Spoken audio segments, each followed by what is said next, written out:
Whose voice was that stopped the hanging? The noose was rough, unforgiving. It pressed against the hollow of my throat like a promise the town never meant to break. I stood barefoot on the gallows platform in Sycamore Ridge, 1873, with nothing but sky above and a crowd of strangers below who had already buried me in their minds. My name is Elira Dove, 19, Comanche, virgin. I had never lain beside a man, but my heart ached for the kind of love that would see beyond bloodlines and broken treaties. I didn't want to be saved by a man. I only ever wanted to be seen by one, just once. But now all they saw was a savage. They said I murdered Thomas Granger rancher and man of reputation, that I lured him into some canyon like a siren, slit his throat, and vanished into the dust. I had been 30 miles north tending to my cousin who'd been burning up with fever. But that didn't matter. They didn't want a story. They wanted a body. The gallows were crooked, sloppy work. A scaffold built in hours with pine boards that still leaked sap and nails hammered too shallow. The sun cut down through the open sky hot enough to bake the wood, but the wind remained sharp. My hair blew wild across my face, and I could taste dust and rope with every breath. The sheriff stood beside me, Jonathan Ferris. Thin as fence wire hands, trembling eyes never quite meeting mine. He looked like a man choking on his own silence. I could smell whiskey on his breath, and maybe a hint of shame, too. Down below, the townsfolk had gathered men in hats and boots, women in black or brown, with stiff mouths and clutching children too young to understand what they were witnessing. A few boys had climbed onto barrels for a better view. They cheered like it was some carnival. "She's the one," someone hollered. "Murderin' witch, string her up." The words were stones, and soon real ones followed. One struck my shoulder. I didn't flinch. I wouldn't give them that. They wanted me small. I'd stand tall. Sheriff Ferris cleared his throat and unfolded a stained slip of paper. His voice cracked. "Elira Dove of the Comanche tribe, you stand accused of the murder of Thomas Granger, theft of property and conspiracy against the people of this territory." The charges were false, and he knew it. I saw it in the way his hands shook as he read, in the sweat crawling down his temple even though the air was cool. I wondered how many nights he had lain awake praying someone else would speak first. A boy in the crowd couldn't have been more than 10 through another stone. It missed, but earned laughter from someone behind him. A woman with eyes too hollow to be grieving shouted, "You killed my neighbor. My husband rides with angels now, and you'll follow him to judgment." I wanted to tell her the truth. I wasn't even in Sycamore Ridge when her husband died. I had no weapon, no motive. But truth bends easily when fear is thick. And that's what this was. Not justice. Fear dressed in righteousness, and a hunger to punish something different. I closed my eyes and heard my grandmother's voice. "Courage isn't loud, Dove. It's the quiet step forward when you know they want you to fall." The sheriff shifted toward the lever. My breath caught. I thought of how the rope might feel, whether it would snap my neck clean or leave me swinging legs kicking for sky. I thought of my mother braiding sweetgrass, of my cousin's fevered hand gripping mine. I thought of the stars over our winter camp and how I'd once whispered a prayer to them, asking if anyone would ever love a girl like me. The crowd grew louder. A single voice rose above them. "Do it! Do it now!" And then, just before the lever creaked, "Stop this madness!" A voice, clear, sharp as flint. A woman's voice. The crowd stilled. Even the sheriff froze. His hand slipped from the lever. For a breathless moment, the only sound was the wind brushing through hat brims and skirts. A figure emerged from the crowd, moving with calm defiance.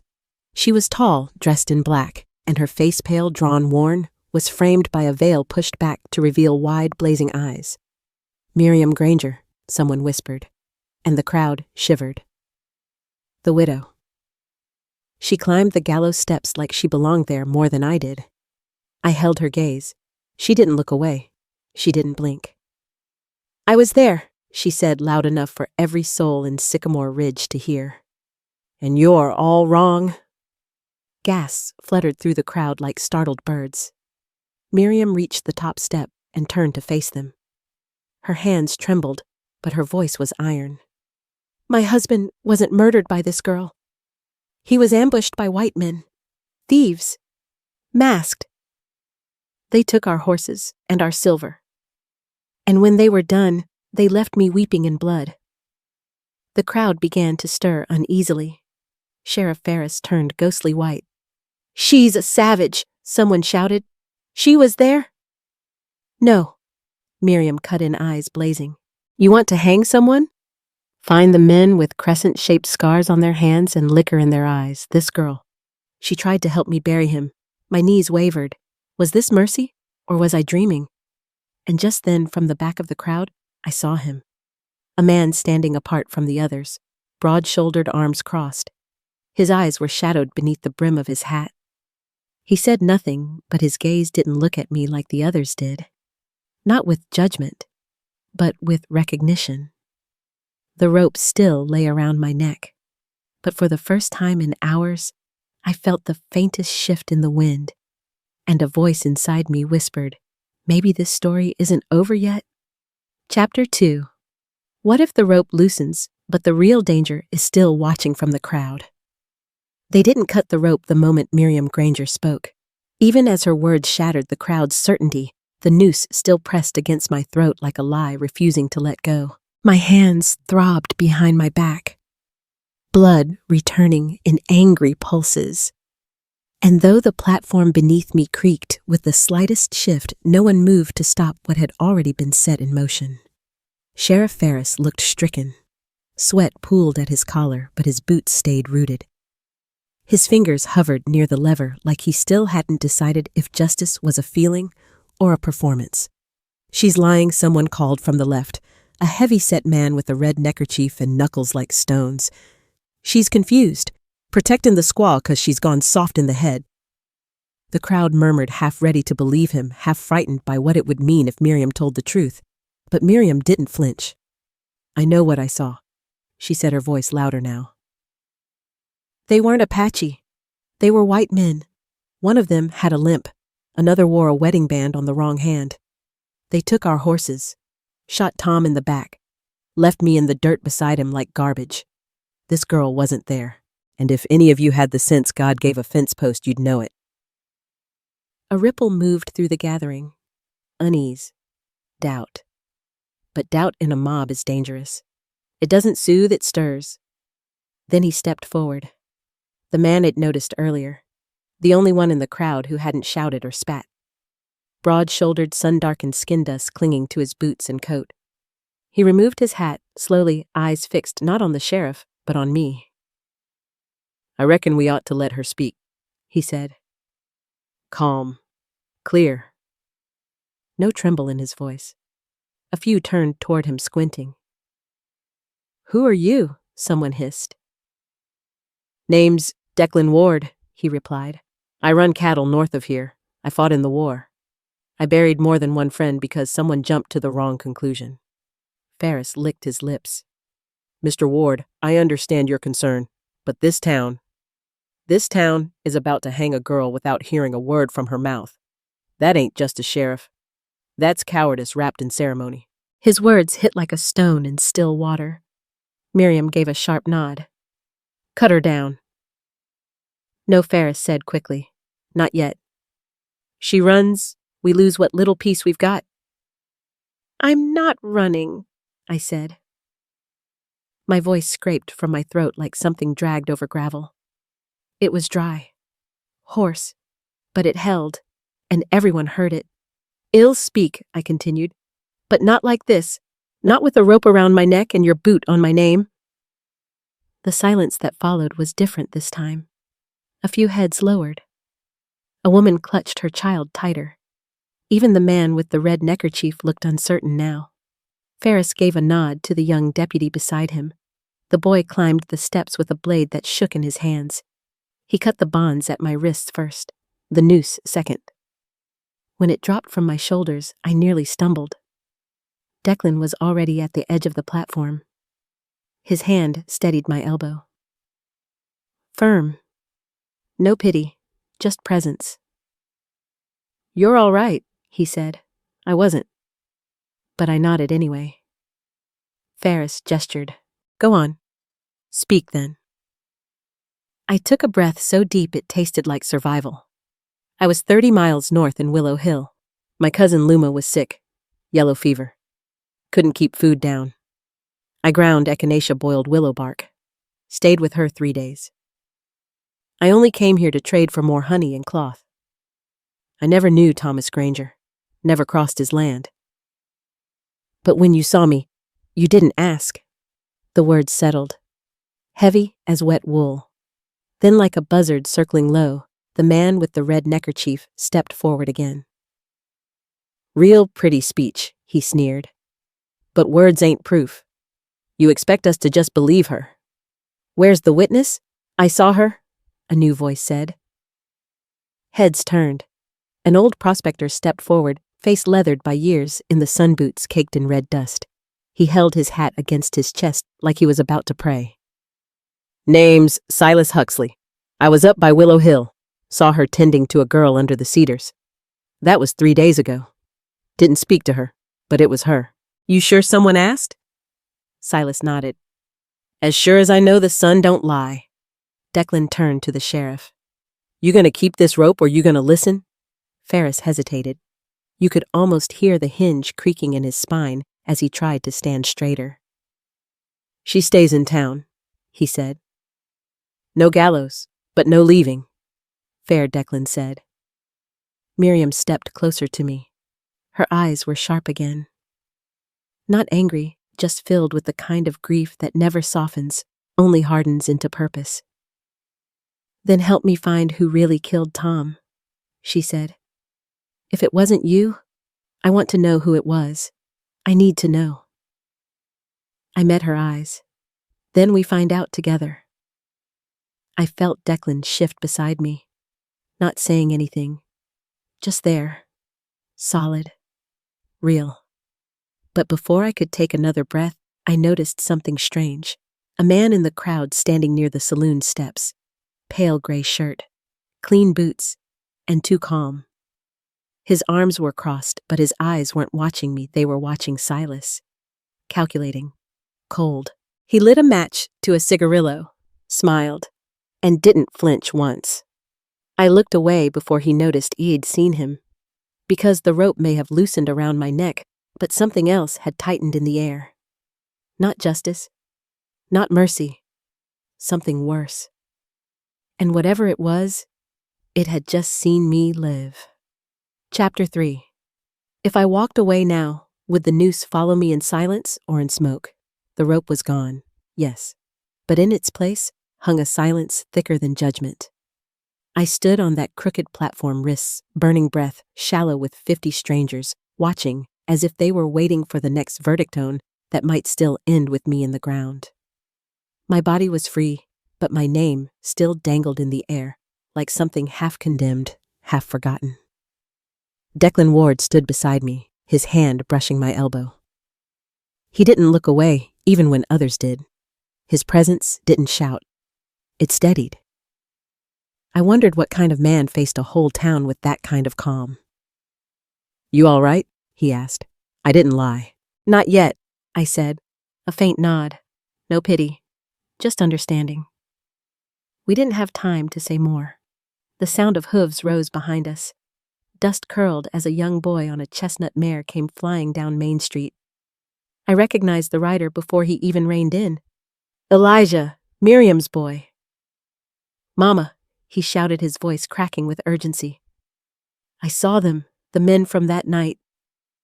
The crowd, still restless, leaned forward like wheat caught in a gust. Some doubted, some didn't want to hear, but they listened anyway.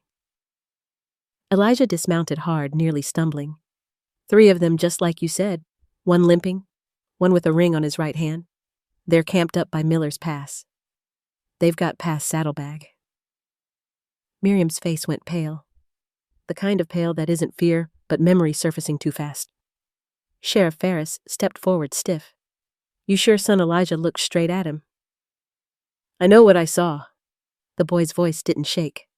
Declan turned toward the sheriff. Then we ride. Ferris hesitated. We don't have the men. I can't send a posse based on the word of a child. He's not just a child, Miriam said. He's the only one who's told the truth in this town without trembling. The sheriff shook his head. Even so, it's not proper procedure. Declan's jaw tightened. Something passed behind his eyes. Something old. Something unresolved.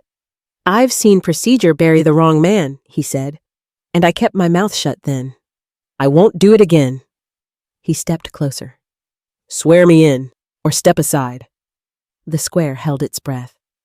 Ferris looked to me like he wanted an escape. Elira, he said, almost pleading, you're not obligated. You've already been through enough.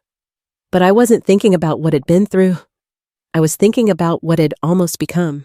A girl hanged in place of a truth no one wanted to face. A name turned into ash because it was easier than asking questions. I looked down at the raw skin on my wrists. They tried to hang me for what those men did, I said. I don't want revenge, but I can't walk away from this. Not if they're still out there. Miriam stepped beside me, her hand on Elijah's shoulder. Then let's bring them to justice. For all of us. Elijah Townsh turned to me. I'm coming too. You're brave, I told him. He looked up with something fiercer than courage. I'm tired of being told I'm too young to fight for the truth. The sheriff's voice broke the moment. Fine. You want to ride. But don't call it law. Declan nodded once. Didn't plan to. Silas Huxley, the prospector, stepped forward with a weathered map and a battered compass. They'll be running if they hear hooves on the pass. There's a trail through Cedar Valley. Cuts 2 hours off if you ride lean. Declan studied it. Good. I hesitated, not because I feared the trail, but because I feared the quiet that would follow me into it. The quiet of a town that still hadn't decided if it wanted me free, or simply delayed. Declan noticed. You don't have to go, he said. I know, I answered.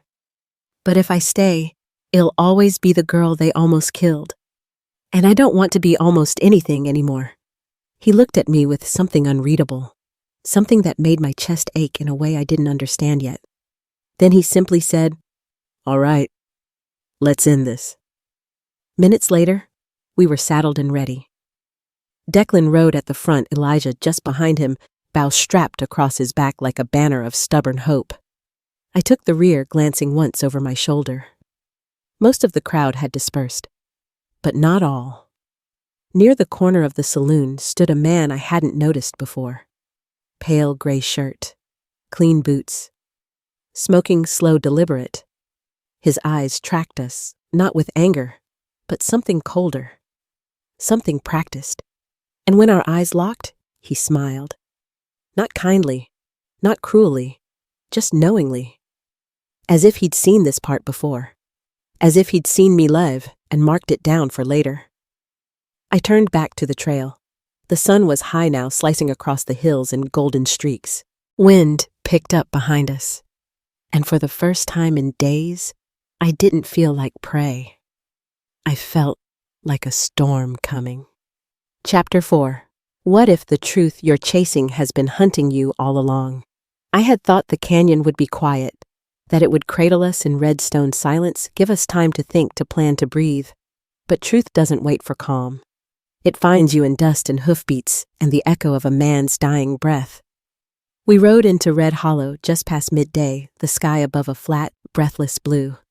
Declan guided the horses with steady hands, but I felt tension in his shoulders. Every few paces, his eyes flicked toward the ridgelines like he expected them to move. I didn't ask what haunted him.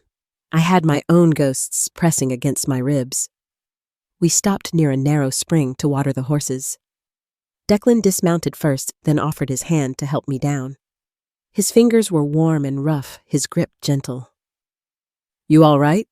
He asked. I nodded, but he didn't look convinced. You haven't said a word since we left Miriam's. There are no words for some things, I murmured, then surprised myself by adding, But I'm glad you came with me. He looked down, then away, like my gratitude made him uneasy. You shouldn't be alone out here, not when they're still watching. We both knew who they were. As I knelt by the stream to rinse the dust from my face, the canyon whispered to me not in words, but in memory. I remembered the shape of it from childhood stories, from Comanche songs about the red womb of the earth, where secrets buried themselves in silence and blood.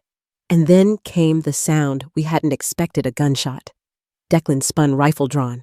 "Stay low," he hissed. But it was too late. From the ledge above, a rider emerged, then another. 5 in total, silhouetted black against the sunlit rim. One of them raised a rifle aimed not at me, not at Declan, but at the sky. "A warning. We come for talk," the lead man called down. "Not blood." Declan didn't lower his gun. "Talk has a price," the rider laughed. "Everything worth a damn does." He descended first. I knew that face the moment I saw it. Sheriff Cassian Grady. Not in uniform now, but in traveler's clothes. Still wearing the badge on his belt like a promise or a threat. "Well, well," he said, looking from Declan to me. "Elira Dove, free as a lark. Thought they hanged you already." "Nearly did," I said, voice steady. "Shame. But lucky me, I get to fix it proper." Declan stepped in front of me, silent but unmovable. Grady held up a hand. "Hold your horses, cowboy. I ain't here to drag her back to town." "Then why follow us?" The sheriff smiled. "To offer a deal." From his saddlebag, he pulled a worn leather ledger and tossed it into the dirt between us. I didn't need to open it to know what it was. "That's the ranger's record," I said. Grady nodded. "The one who got himself shot with your knife in his belly." "Lot of names in there. Lot of sins. And you want it buried," Declan said flatly. "I want peace," Grady replied. "You give me the ledger and your word to leave the territory and this all fades into dust. And if we don't," Grady's smile died, "then you'll bleed for it, slowly." Silence fell like dusk. I picked up the ledger, brushed the dirt from its cover. "Why give us this chance at all?" "Because someone's watching me too," Grady said, voice low. "Because the system ain't what it used to be. You ain't the only one running scared, girl." Then he turned and rode off, his men trailing behind like shadows. We stayed silent until their hoofbeats faded. Declan broke it first. "You believe him?" "I believe he's desperate. That makes him dangerous." We made camp in the canyon that night. The fire cracked soft between us. I caught Declan watching me more than once, but he didn't speak. I didn't either. Instead, I opened the ledger. Page after page of transactions, names, routes, tribal lands taken under false treaties, women sold like cattle. My mother's name tall, cedar-inked, beside a date I could never forget. And then the final entry. A list of coded messages. One stood out. "The dove will fall before the harvest moon." Me. I set the book down and stared into the fire. They planned this for months. Declan sat beside me, close enough to feel the warmth of his body. "Then we make them answer for it," he said. "But how?"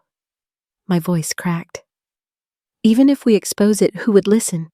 Who would believe a girl with a rope mark on her neck and Comanche blood in her veins?"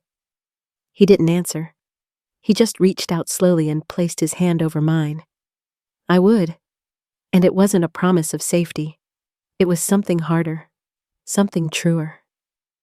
I looked at our joined hands, then at the fire. "They branded me with fear," I whispered.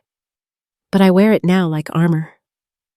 And in the canyon's deep silence, something inside me shifted.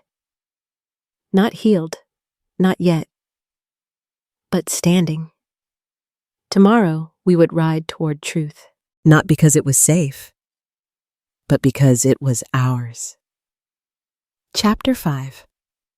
What if the fire that tried to burn me was meant to light my way? I never thought the gallows would be the place where I began again. The noose had left a ghostly memory on my neck, but the fire in my chest burned brighter. I stood barefoot in the same square where Id nearly died, surrounded by people who once screamed for my blood. But this time, they were silent. Even the wind seemed to hold its breath. Beside me, Declan's presence was steady. He didn't say much, but he didn't need to. His nearness was its own kind of vow. Judge Stratton approached slowly, the silver at his temples glinting beneath the noon sun. The Bible he always carried was clutched against his chest, but there was no sermon on his lips today. Only the weight of years and a look I couldn't quite read, something between guilt and grief.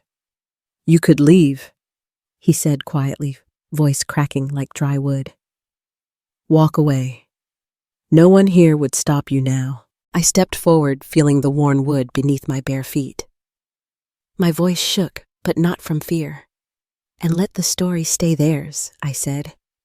"Let Sycamore Ridge forget what it nearly became." The townsfolk looked everywhere but at me. A boy held his mother's hand tighter. A woman I remembered spitting near my feet now shifted behind her husband. Miriam stood near the edge, hands clasped in front of her, tears glistening but unshed. "No," I said. "If I leave, the silence wins, and the silence has taken enough." The judge stared at me for a long while. Then wordlessly, he offered me the Bible. I didn't take it. Instead, I looked at the wooden post still standing behind me, the same one they tied me to. I reached into my satchel and pulled out a red ribbon torn from the hem of my mother's ceremonial shawl. I walked toward the post and tied the ribbon around its center, a symbol not of surrender, but remembrance. Then I turned and faced them all. "I forgive you," I said, each word slicing through the stillness like a drumbeat. "But I won't forget." For a moment, no one moved. Then an old man, someone I'd never spoken to, stepped forward. His hands trembled as he removed his hat and pressed it to his chest. Slowly, others followed. One by one, the hats came off. Some nodded, some cried, but none walked away. That night, we buried Caleb under the open sky, just beyond the willow bend, where the river kissed the earth like a secret. Declan carved the grave marker himself. Caleb Thornfield, he ran from the world until he saved it. The townsfolk came with candles, with bread, with small gifts wrapped in cloth. Some stood far off in shame, others came close in silence. No speeches, just the sound of the wind, the flicker of firelight, and the thump of hearts trying to mend.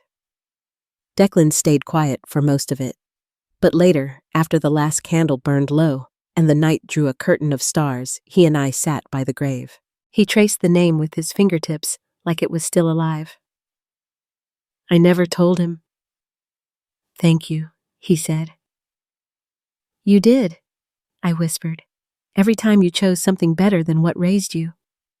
He looked at me then in that way he always did, like he was memorizing the shape of my defiance. "And you?" he asked. What now? I looked to the east, where the land stretched wild and wide. "I don't belong in cages, Declan, even ones made of good intentions." "You think I'm a cage?" he asked, half smiling. "No," I said. "You're the key." He didn't kiss me, not yet, but he reached for my hand. His thumb brushed over the rope scars on my wrist like he was erasing them with every breath, and that was enough. Later, we rode out together, Declan, Miriam, and I. She wanted to start a new school past the canyon, a place where truth wasn't tamed. I wanted to find the rest of my people scattered by fire and fear, to bring them stories of a girl who once stood on a gallows and lived. The town didn't stop us. In fact, they watched us go with something almost like pride, maybe even hope. As we passed the ridge, I saw it again, the hawk circling above. The same one I saw that first day when the storm carried me into Declan's world. It didn't screech. It didn't dive. It just flew steady and alone, but never lost. I smiled, because I understood now. I was never meant to be saved. I was meant to remember, to choose, to burn, and maybe, just maybe, to fly. In a world where life no longer moves as slowly or as soulfully as it once did. To look back and say, that pain happened, but it doesn't define me. to tie a ribbon on what nearly ended us and keep riding forward. You've just heard one powerful story, but many more remain untold. Click to discover more raw, gripping, deeply human tales from the Wild West.